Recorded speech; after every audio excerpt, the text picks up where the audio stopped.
dando continuidade, né, ao PET volume 2, a quarta semana, né, a carga horária complementar à aula de Sociologia do terceiro ano.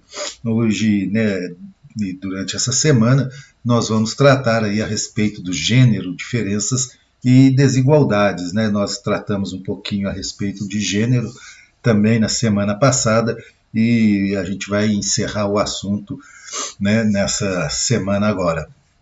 Então, para a gente dar continuidade, né, ao PET, né, a quarta semana, vamos falar aí a respeito do que é essa desigualdade de gênero, né? Já sabemos bem definir, né, o que é gênero, o que é sexo, né, masculino, feminino, o gênero, né? Nós já sabemos que o gênero, né, masculino, o gênero feminino são muito determinados pelo conjunto da sociedade, né? E o sexo masculino e feminino é aquele que nós nascemos. Então a desigualdade de gênero é um problema antigo, porém atual, né? Muito atual. Desde os primórdios da humanidade, a maioria dos povos caminhou para o desenvolvimento de sociedades patriarcais, né? Onde que o homem estava acima, né? Subjugava a mulher, né? Existia uma hierarquia, e nessa hierarquia os homens estavam num patamar superior às das mulheres, em que o homem detinha o poder de mando e decisão sobre a família. Esse modelo foi transposto do âmbito familiar privado para o âmbito público, né, fazendo com que sistemas políticos desenvolvessem pelo comando masculino, né? Então a gente vai ver aí, são raras as sociedades, né, ou algumas civilizações onde que a mulher tinha o principal papel político, né? A maioria das vezes, a maioria das sociedades, né, das civilizações, nós percebemos que o homem que detinha esse poder. Durante muito tempo, a mulher foi excluída da participação efetiva nos espaços públicos do trabalho, fora do âmbito doméstico, né? Então, aquela ideia, né, de que a mulher ela era, né, tinha, né, o seu papel social como a dona de casa, né? Ficava dentro de casa, não ocupava nenhum espaço público, seja trabalho, seja na política, ou em qualquer outra forma, além de estarem submetidas, né, ao poder de homens e da família, né, em geral seus pais e maridos. Isso acarretou num problema que urge por solução, a desigualdade fundamentada pelo gênero, né, a desigualdade que existe entre homens e mulheres, seja no trabalho, seja na sociedade. Antes de conceituarmos desigualdade de gênero, devemos entender o conceito de gênero. Gênero, dentro da humanidade e nas relações sociais, é descrito como uma classificação de masculinidade e feminilidade, ao contrário do senso comum. Gênero não tem necessariamente a ver com sexo biológico, né? Foi o que nós falamos. Gênero tem uma definição diferente do que é o sexo biológico, né? Gênero, a pessoa não nasce com a escolha masculino e feminino, né, dentro do gênero, né? O masculino e feminino é biológico. O gênero diz respeito à forma como as relações sociais enquadram em padrões o comportamento esperado de cada sexo. Sobre esse assunto, a filosofia e escritora francesa contemporânea, né, a Simone de Beauvoir, né, diz no prólogo do seu livro, considerado um dos pilares do feminismo do século XX, o seguinte texto: ninguém nasce mulher, torna-se mulher. Nenhum destino biológico, psíquico, econômico define a forma que a fêmea humana assume no seio da sociedade. É o conjunto da civilização que elabora esse produto intermediário entre o macho e o castrado, que qualifica o feminino. Então, a questão do gênero ela está mais ligada ao comportamento social, né, do que o nascimento biológico, tá? Então aí a gente tem uma foto aí também da filósofa, né? Essa citação apresenta uma intensa visão feminista, ao mesmo tempo em que conceitua o termo gênero. Gênero é uma espécie de performance do que é ensinado e esperado do comportamento do homem e da mulher na sociedade. Com essa frase, Simone de Beauvoir não quis dizer que qualquer pessoa pode tornar-se mulher. Tá? Ela não quer falar isso, que um indivíduo que nasce biologicamente masculino, ele pode falar que quer ser mulher. Tá? Ela não quer falar isso, né, que qualquer um pode tornar-se mulher, mas que ser mulher em nossa sociedade é um processo de assimilação dos padrões comportamentais, do mesmo modo que ser homem também requer esse tipo de assimilação. Né? Então, o ser homem e ser mulher para a sociedade é uma assimilação do padrão, né, de comportamento que essa sociedade quer que aquela pessoa tenha. Né? Então, as sociedades, elas padronizaram que o homem, né, que o gênero masculino, ele fosse, né, o patriarca, que ele fosse quem provém, né, o lar, e que a mulher deveria, né, se dedicar apenas ao lar, né, a cuidar do lar. Então a Simone de Beauvoir, né, ela fala que não, né, que o gênero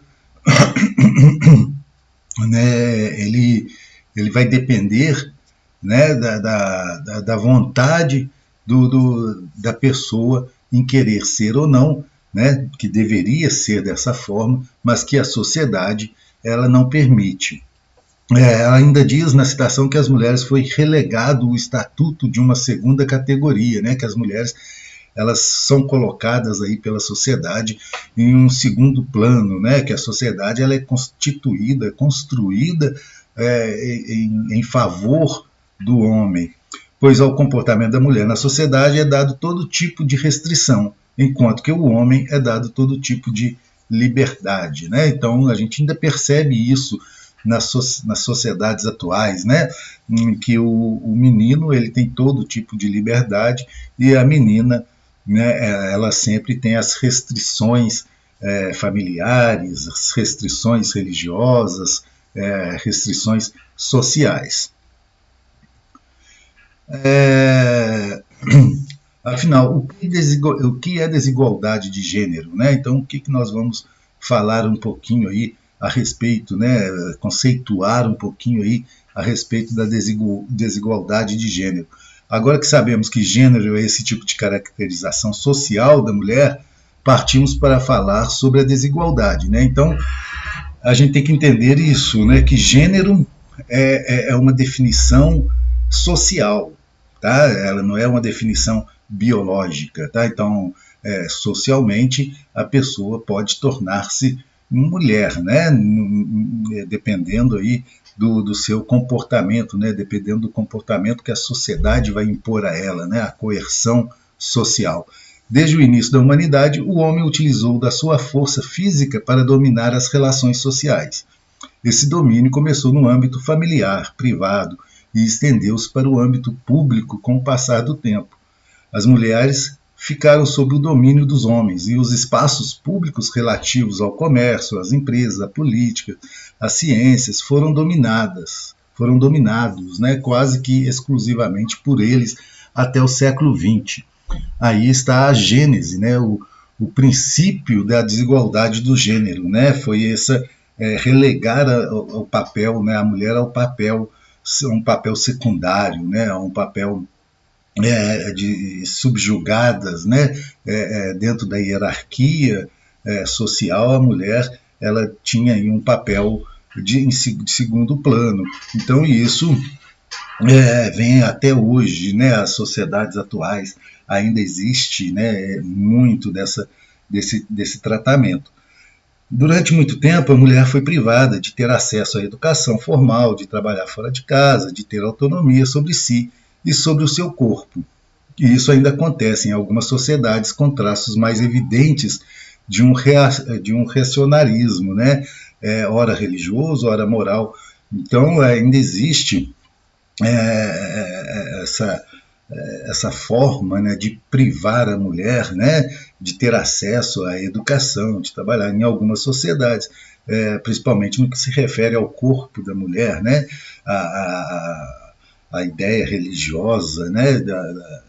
De algumas religiões aí que proíbem as mulheres de usarem o seu corpo da forma com que elas pretendem. Enquanto solteiras, as mulheres ficavam sob o domínio de seus pais ou tutores legais. E depois de casadas, eram subordinadas aos maridos, né? As órfãs poderiam sofrer todo tipo de abuso por parte de homens, justamente por estarem em uma situação vulnerável, né? Não estarem aí sobre a tutoria dos pais, em que elas não tinham um homem para protegê-las. Sofrendo abusos, elas ficavam mal faladas na sociedade, o que as tirava das listas de possíveis pretendentes a casamentos.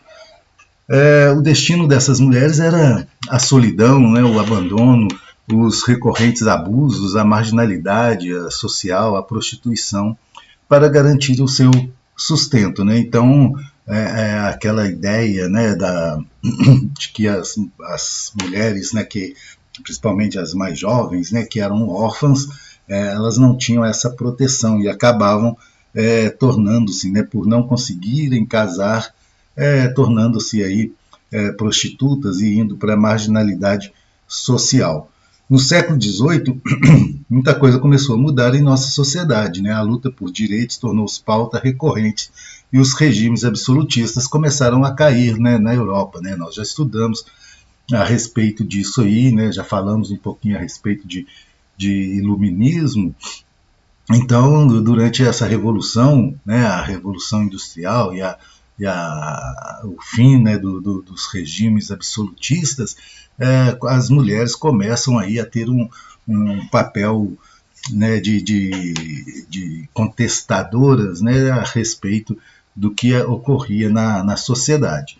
Também foi no século XVIII que feministas, né, começaram a levantar voz contra a injustiça, situação imposta contra as mulheres. No fim do século XIX, início do século XX, as mulheres começam a se organizar, tá? Começam a criar movimentos, a lutar por direito de participação política, por direito a voto, e essa é a primeira onda, né? Onde que começa-se essa luta, né, das mulheres por uma igualdade, né, de tratamento em relação aos homens. Então, nesse tempo, as mulheres pobres já tinham o direito de trabalhar fora de casa nas sociedades ocidentais. Então, aí, a partir do final do século XIX, início do século XX, começam aí esses movimentos em que as mulheres lutam por melhores condições de trabalho, por direitos, né, principalmente por direito de tratamento igual ao homem. No século XX, as pautas do movimento feminista voltaram-se primeiro para a inserção da mulher na classe média no mercado de trabalho e na conciliação da vida profissional com a vida matrimonial. Depois vai vir aí a luta da mulher pelo voto, né, pelo direito ao voto, e a partir da década de 60 vai começar a luta também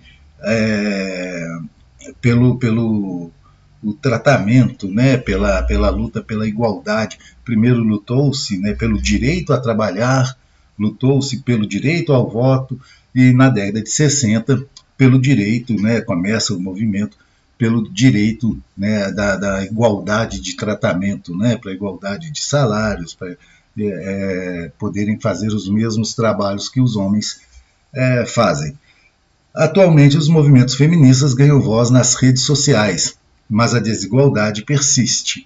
A mulher ainda é tratada de maneira desigual em relação ao homem. Os espaços políticos, acadêmicos e científicos e sociais continuam dominados por homens, que são maioria nessas ocupações. Tá? Se a gente for olhar Câmara de Vereadores, Assembleias Legislativas, Câmara dos Deputados, nós vamos perceber que ali existe uma grande desigualdade, né? Vamos pegar um exemplo, que é a nossa cidade, entre 9 cadeiras, né, de vereadores, temos apenas uma vereadora, né, sendo que a sociedade ela é 50% homem, 50% mulher aí aproximadamente, e a ocupação na política, né, a participação na política das mulheres são sempre menores. No mundo corporativo, os homens também são a maioria, né?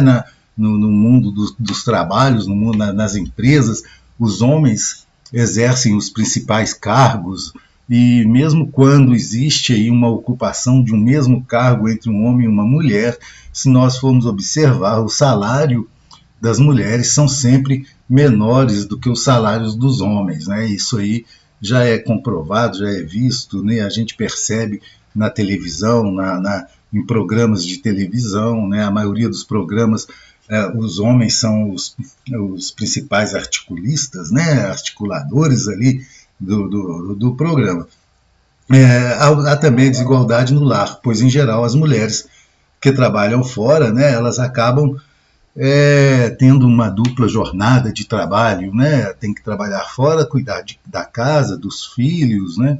E é uma jornada muito maior do que as dos homens. São poucos os homens que realmente dividem por igual as tarefas domésticas, para não sobrecarregar suas companheiras.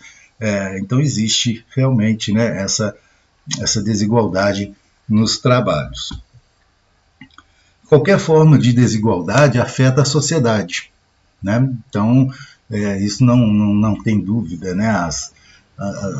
Qualquer tipo de desigualdade que existe vai afetar o desenvolvimento social.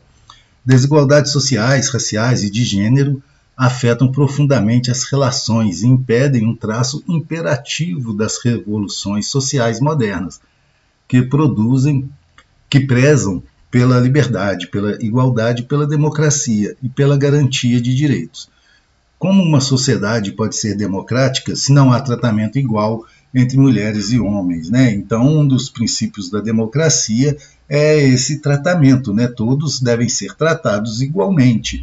Então, se já começa tratando diferente, né, a questão de gênero, já começa a ruir, né, a não ser uma democracia plena, né? Em primeiro lugar, é preciso reconhecer o valor da mulher em nossa sociedade, que tem o mesmo peso e a mesma importância que o homem. É preciso, acima de tudo, tratar a mulher com respeito e garantir a ela a equidade, né, a igualdade necessária para o seu pleno desenvolvimento social. Somente assim é possível ter-se uma sociedade amplamente democrática, né? Então, para que nós possamos atingir plenamente, né, a democracia plena, né, nós temos que observar também a questão de gênero, né, a questão de tratamento igual, né, entre homens e mulheres. Segundo matéria do site Época Negócios, né, do Grupo Globo, igualdade salarial entre homens e mulheres pode levar 170 anos para ser atingido no mundo. A referida matéria expressou alguns gráficos de institutos de pesquisas mundiais, que mostram dados sobre a desigualdade de gênero no mundo em diferentes aspectos. Quanto à desigualdade de gênero no mercado de trabalho, foram analisadas 449 ocupações nos Estados Unidos e em 439 delas, mulheres ganham menos que homens. A média do país é de 0,78 centavos de dólar ganho por mulher para cada dólar ganho por homem, né? Então, uma mulher aí ganha nos Estados Unidos, né, que já é uma democracia, vamos dizer assim, mais avançada, mais apurada do que a brasileira, uma mulher ela recebe 22% a menos do que o homem fazendo o mesmo tipo de serviço, né? Essa média fica em 50 centavos de dólar para as mulheres, para cada dólar remunerado a homens, tá? Então, no mundo no geral, né, nos Estados Unidos é 78. Geral, no mundo, se nós formos analisar, fica na metade, né? Então, as mulheres recebem a metade do que os homens. Entre 8% e 18% das mortes maternas ocorridas no mundo são resultados de abortos mal sucedidos, né? Então, essa questão do aborto também é uma questão que deve ser debatida, né? O direito à mulher de fazer o aborto. Os abortos mal sucedidos ocorrem, em sua grande maioria, em locais onde tal ato é considerado uma prática criminosa, né? No Brasil, por exemplo, o aborto é uma prática criminosa, sendo permitido em algumas exceções. e isso causa muitas mortes de mulheres no país, né, que acabam procurando clínicas clandestinas, é, é, pagam aí, né, para fazerem o aborto, e isso acaba matando, né, muitas pessoas, muitas mulheres. Discussão polêmica, principalmente por tratar-se de um assunto tabu para a moral e as religiões tradicionais. O aborto é um indicativo de direito das mulheres, né? Então um debate aí muito profundo, né?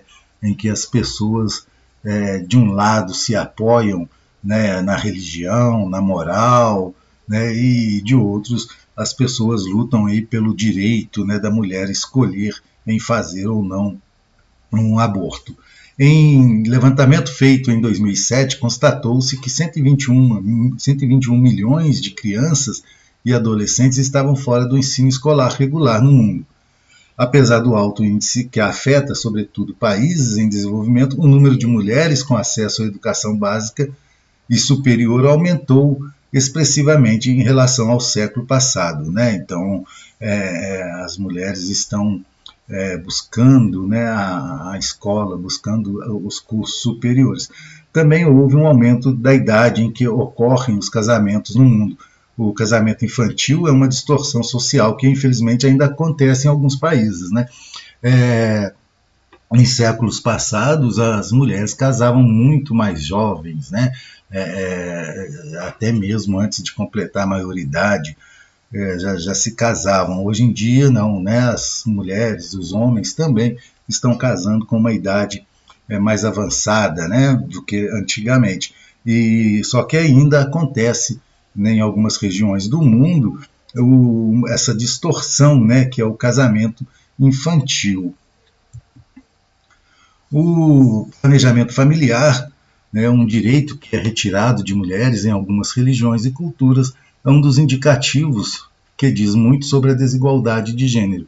No Afeganistão, 33% das mulheres querem parar de ter filhos, mas não utilizam métodos contraceptivos seguros, até mesmo porque existe em determinadas culturas, né, essa proibição, né, de se usar métodos contraceptivos, né, de se prevenir contra a gravidez. Isso acontece por uma cultura machista que as impede de acessar tais métodos, né? As mulheres trabalham dentro e fora de casa. A mulher italiana, média, trabalha cerca de 22 horas semanais em afazeres domésticos, o que dariam 3 jornadas no país, né? 3 jornadas de trabalho no país. Esse trabalho não remunerado geraria uma receita de aproximadamente 10 trilhões de dólares anuais, o que corresponde a 13% do PIB global. Então, esse trabalho, né, essas jornadas extras, né, que as mulheres fazem, nós temos que ver que não são remuneradas, né, elas trabalham fora de casa, né, remunerada, mas também tem aquela jornada dentro de casa que não é remunerada. Alguns avanços, né, que as mulheres conseguiram, por exemplo, a licença maternidade remunerada, mas que também não é garantia, né, em todos os países, em apenas alguns países existe essa licença maternidade. A Organização Mundial de Saúde aconselha que seja garantido às mães 6 meses de licença maternidade para a amamentação. No Brasil, essa licença é garantida às mulheres que contribuem com a Previdência Social. No serviço público são garantidos os 6 meses, mas no privado a licença dura apenas 4 meses, né? Então, no Brasil, as trabalhadoras que estão no sistema privado, elas possuem apenas 4 meses, né? Sendo que a Organização Mundial de Saúde aconselha que seja 6 meses. No serviço público, não. No serviço público, no Brasil, as mulheres possuem aí 6 meses, né, de licença maternidade. Nos Estados Unidos, a licença maternidade é facultativa, tá? E apenas 14% dos empregadores garantem, né? Então, nos Estados Unidos não é uma obrigatoriedade. Lá vai depender, né, da negociação entre o patrão e o funcionário, né? Mas, como sempre, a força maior é do patrão, acaba né, tendo aí uma dificuldade muito grande em conseguir a licença maternidade. A Suécia garante um total de 480 dias de licença ao casal, né? Lá na Suécia, olha bem, na Suécia não só a mulher ganha o tempo de licença maternidade, mas o casal ganha, né? O homem também, porque existe uma participação do homem, né, no início ali, né, da criação do filho. Os 480 dias são distribuídos, sendo que ambas as partes do casal podem tirar apenas 30 dias, tá? Isso no caso aí de casais homossexuais, tá? Cada uma das partes tem direito a 90 dias, que incluem os 30 dias em que ambos ficam licenciados ao mesmo tempo. Os outros 300 dias são distribuídos pelo casal de acordo com a vontade e necessidade. Esse fator também aponta que os serviços domésticos e o cuidado dos filhos são melhor distribuídos no país. Então nós percebemos que na Suécia, né, existe aí um entendimento, né, muito legal a respeito da criação do filho, né, e da cessão aí para a licença maternidade, né, incluindo até casais homossexuais terem direitos, né, a essa licença maternidade. Quanto à desigualdade de gênero no Brasil, o Brasil ocupa o 90º lugar, né, num ranking elaborado pelo Fórum Econômico Mundial, que analisou 144 países. Tá? Então, dos 144 países, o Brasil está em 90º, né? O Brasil ocupava aí, né, antes o 79º, né, e passou para o 90º aí. Para elaborar o ranking, a pesquisa relacionou temas como remuneração, assédio sexual, ocupação de cargos políticos, entre outros. Né? Então, o Brasil decresceu. Né? Com forte desigualdade racial, os critérios analisados apontam que mulheres negras sofrem muito mais, tendo, por exemplo, menor acesso à escolaridade e ocupando profissões não especializadas, né? E que pagam cada vez menos. Então, no Brasil, nós pioramos aí no ranking, né? Em relação à desigualdade de gênero.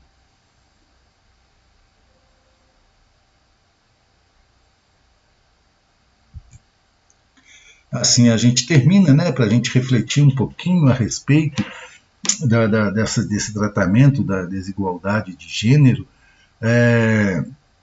O que ocorre, né, no Brasil, né, atualmente, né, de 2, 3 anos para cá, que vem aumentando aí a perseguição a gênero, né, a escolha de gênero, as mulheres, né, estão sendo relegadas aí a um segundo plano, pessoas que atacam, né, o feminicídio, né, o grande número aí de assassinato de mulheres, né, apenas e somente por serem mulheres. Então é algo que a gente tem que colocar em discussão, é algo que a gente tem que melhorar muito. Nós vimos ali, né, que o Brasil deu até uma melhoradinha, né, passou aí de 90º de 79º para 90º, né, ou seja, o ranking né, do primeiro aí a 144 países que foram analisados.